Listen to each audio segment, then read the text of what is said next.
So I want to get back to your study Yes. now. I had mentioned at the top that using the word centrist in purpose messaging can reduce that polarization and help brands avoid the backlash. Can you just provide a couple of examples of that? So instead of justice, you talk about fairness. Instead of minimum wage, talk about fair pay for hard work.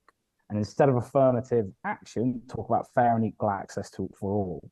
So that's what we mean by centrist language. Now, there could be an argument that that dilutes it, but I don't think it does because I think it brings more people into it.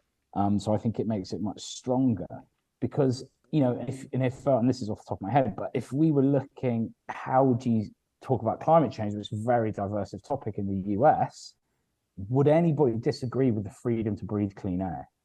So you go, I get, okay, or respect the beauty of your great country. Do you see what I mean? It starts to bring more people in, as opposed to the problem with a lot of the, it's not left, but it's esteemed as left language, but it's more activist language. Is it's very shouty and accusatory. I don't think any human being has ever responded well to being shouted at. Mm. So you've got to go, oh, okay, you've got to find the commonalities, and commonalities are huge. And as you see in the study, when you overlay it, it's strangely enough what's deemed as more right political language, when shown centrist language, actually can are more thoughtful and worried about that than arguably the left.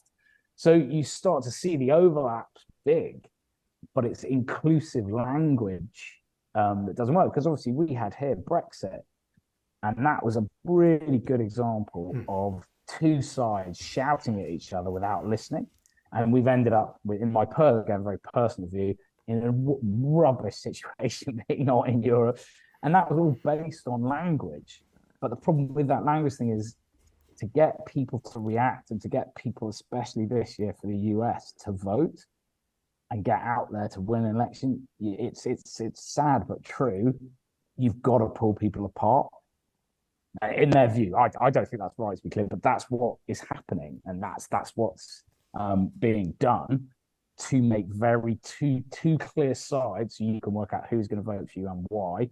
So you want to fuel this. Oh, it's ridiculous what they're saying. It's ridiculous. You create a fight when there doesn't necessarily need to be one.